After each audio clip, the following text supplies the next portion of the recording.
ولهمهن واسكنهم في الجنة نعيم. الفاتحة.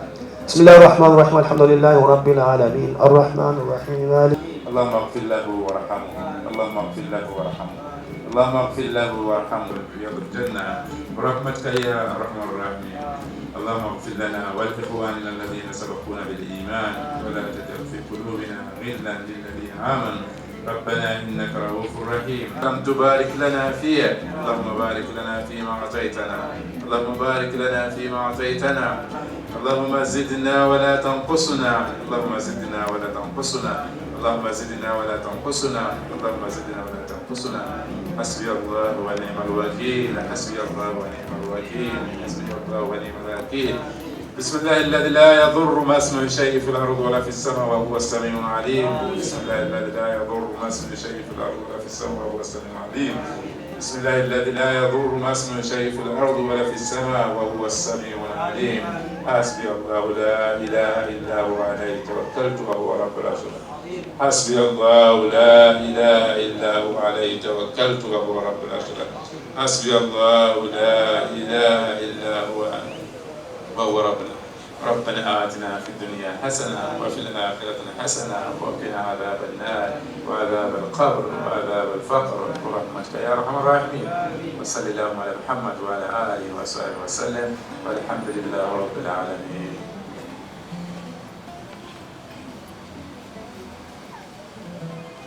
السلام عليكم ورحمة الله. Jabaza Allah subhanahu wa ta'ala tukunganyiza wano mu kaseera kano akalungi akajjudde obuweweevu n'inshallah nga tetunnava ku dduwa badde nsaba naawe Anwar osabireko Abika Prince Anwar osabireko من عذاب القبر ومن عذاب النار من فتنة المحيا والممات ومن فتنة المسيح الدجال ربنا اغفر لي ولوالدي وارحمهما يا مقلب القلوب والابصار ثبت قلوبنا على دينك ولا طاعتك برحمتك يا ارحم الراحمين. اللهم نجينا من النار، اللهم نجينا من النار، اللهم نجينا من النار، اللهم نجينا من النار، امين يا رب، اللهم نجينا من النار، اللهم نجينا من النار، ولا اتنا في الدنيا حسنة وفي حسنة وقنا عذاب النار رب العالمين. بارك الله فيك وجزاك الله خيرا. Mwenna bannange nsense nnyo okubalabako. Assalamu alaikum warahmatullahi wabarakatuh. Wa alaikum salaam warahmatullahi wabarakatuh. Twebaza nnyo okutwagala, twebaza nnyo okwagala Sheikh nsi ebbanga lyonna mubaddewo. Mwebale nnyo, mwebalire ddala. Nga sinaba kwebaza bategese edduwa eno. Ndabye abavubuka bangi abazze wano eno. Sekakulooperako kiro tokyogeddeeko. Abavubuka bano bakubiriza okubeera nga bawasa abawala abasiraamu kubanga twafunye ekizibu mu ggwanga oyizuba tewakitegedde nti omwana omuwala yakutte embizzi n'agitemaatema n'alisa abaana b'omusajja omusiraamu naye omuwala tumunenya n'omulenzi yamuzaalamu tumunenya. Ekyo nja kukikomyawo. Buli muntu awase omuntu w'eddiini ye ate n'abazadde mu baana b'abantu batwale obuvunaanyizibwa. Abantu bano be bategese edduwa eno Sheikh Hajj Abdul Yiga kasasulemu empeera ezisinga obulungi akkiriza ekisiibo kyaffe. Assalamu alaikum warahmatullahi wabarakatuh. Wa alaikum assalam warahmatullahi wabarakatuh. Ebigambo byajja tibadde precise ne bamuzungu lwaki wakyogera bibadde precise. Thank you so very much. Empejja yatandise okusamba omupiira era nga bagenda kuggulawo ku idi eno ne lasiya baasamba Hajj Abdul Yiga n'adonatingira ttiimu omuzikiti ogwasinga ente. Kati bonna baagala okwetaba mu mupiira ogwo mukwatagane ne Haji Sebirumbi abeere nga bawa details. So weebale nnyo okuba nga oteekawo ebintu ebibeera nga bijjukiza abantu Sheikh waabwe. Assalamu alaikum warahmatullahi wabarakatuh. Kazuka ye wisdom agenda kuyimirira ne mabega nga abuguyigiriza Sheikh abuulira. Njagala okutwala omukisa guno okubeebaza mwenna abasobodde okujja mu ddwa ya muganda waffe, ya muganda wange, ya mukama waffe, ya mukwano gwaffe, y'omwana wammwe nga buli omu bw'amuyita Sheikh Nuhu Muzaatabatte. Tusaba Allah w'ekitiibwa amusonyiwe ebyamusobako. Ani ennaku zino yali agenzeeko n'alambula Sheikh waani n'akola ku ziyara. kale kankuwe emyezi 3 ani yali agenzeewo kandeete emyezi 6 ani emyezi 3 ani myezi 2 myezi 6 nze nyinza okubanga nakamala ennaku 4 naye Sheikh Nuhu Musata battawo waali emirimu gye yakola kwalya takyalina gyagwa siwa ekibuli oli kasitama lwokufa toyinza kugamba nti oyo w'ekibuli siwa supreme siwa abasalafu siwa abatabuliigi buli alina bitwaka egamba nti la ilaha illa Allah Muhammadu Rasulullah amwetaaga.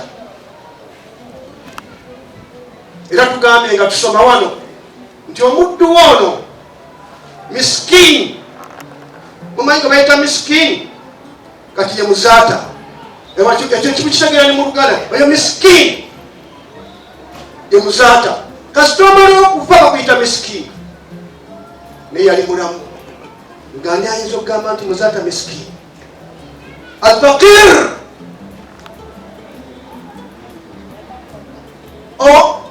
omwetaavu byalina tebimumala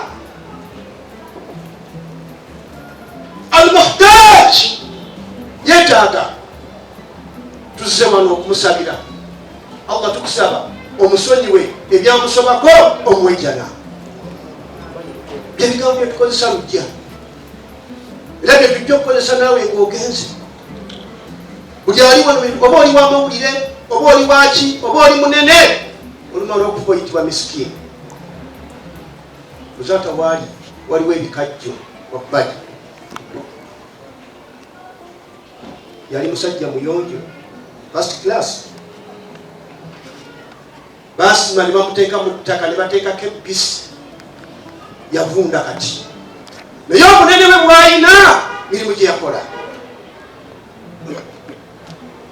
ekyo Sheikh Nuhu Muzaata batte mbagambye talina gyagwa lujja talina gyagwa ayeetaaga buli muntu yenna musabire wa in kana muhsin tugamba nti bwabanga yali akola bulungi fe abasigaddewo fazidu fi hasanatihi yongera ku birungi bye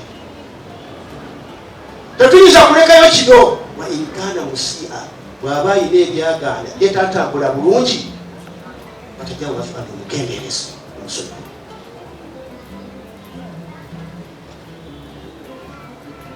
tugamba nti yaatiika malakani muakkalani muhasibani siba tugamba omuntu bw'ava bamalayika 2 bamujjira bawandiisi babazi oyinza okugamba nti wala yahudhaka wala yahudhaka wallahi biyinza okugaana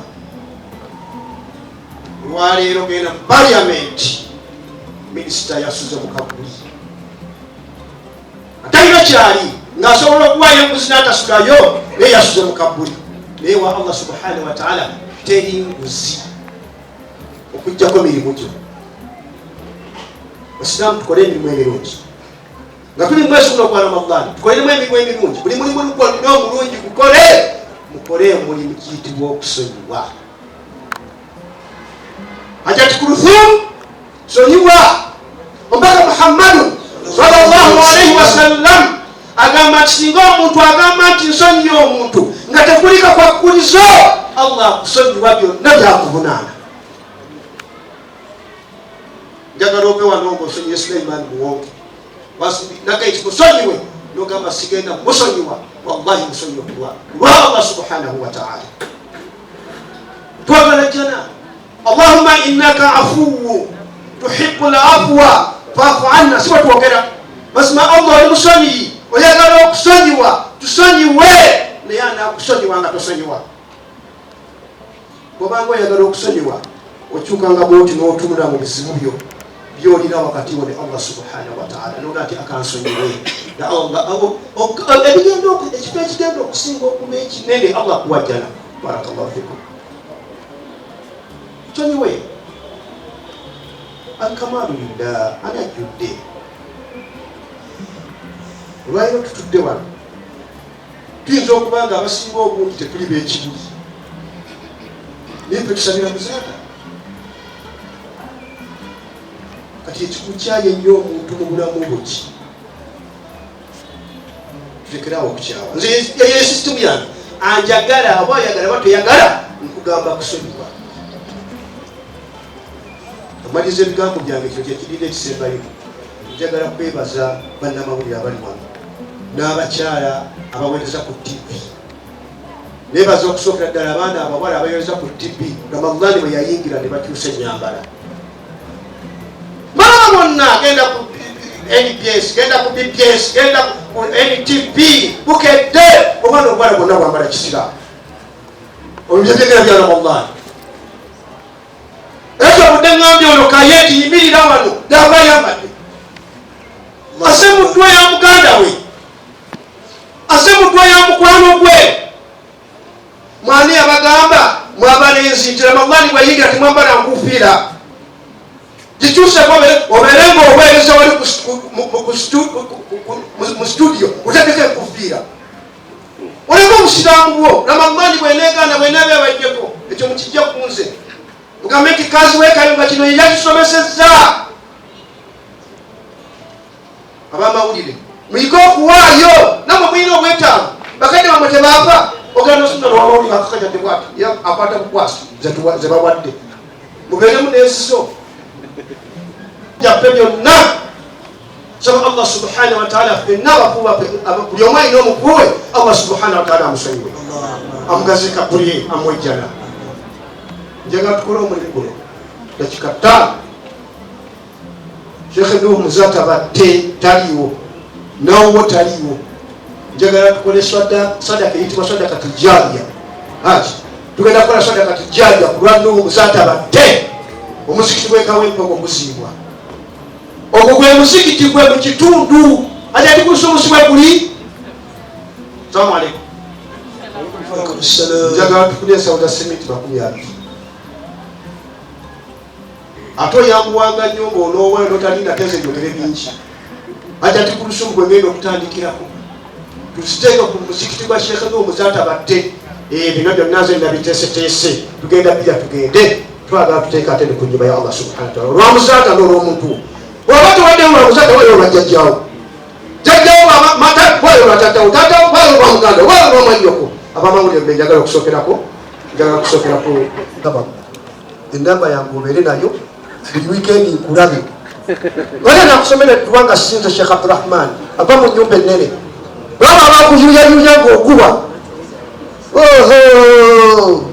abantu nga banneegezezza buli ajja yagweri oyo ajja tikulutumu yali banyumiza bonna baatuula ajja tikulusumu waali awo tusaba pulezidenti bebasobola okuweereza eggwanga n'abeera minisita dokita aba asobola mungi okuweereza era atandika okutunula eno tugendere atukulaga abantu ab'obuvunanyizibwa bayingire mu sisitemu saba allah subhanahu wataala atusaasire bakadde baffe wonna byajjulula saba allah subhanahu wataala abeere nga atumalira ebyetaago byaffe atukumira ensi yaffe atukumira eggwanga lyaffe abavubuka bakubiriza okukola ennyo sente allah agenda okubakaddiya nga mulina sente ddala kumaliriza kituka lwaki ngambye nti eddiini buli muntu abeere musiraamu ono alina byalwanirira mu busiraamu n'aboogerako ngaobusiraamu tayagala kuzanyiramu eyo gyazanyira gyali kati buli muntu gyali tumwetaaga isimayira tubeetaaga naye isimayira kyetwagala okubeetaaga nemiziki kitwagala okubalaba bagambe nti omuzikiti gwa isima guli luddawa nti asalira kyalwajjala era nga imaamu akumanyi mujja kwesiima kubanga mujja kuva mu nsi mugende musikane allah subhanahu wataala saba allah subhanahu wataala buli muntu owa amawulire omuntu ekifo kyalimu allah mugondeza mugirewo abalabe be wasalaamu ala almursalin walhamdulillahi rabbil alamin wasalaamu alaikum warahmatullahi wabarakatuh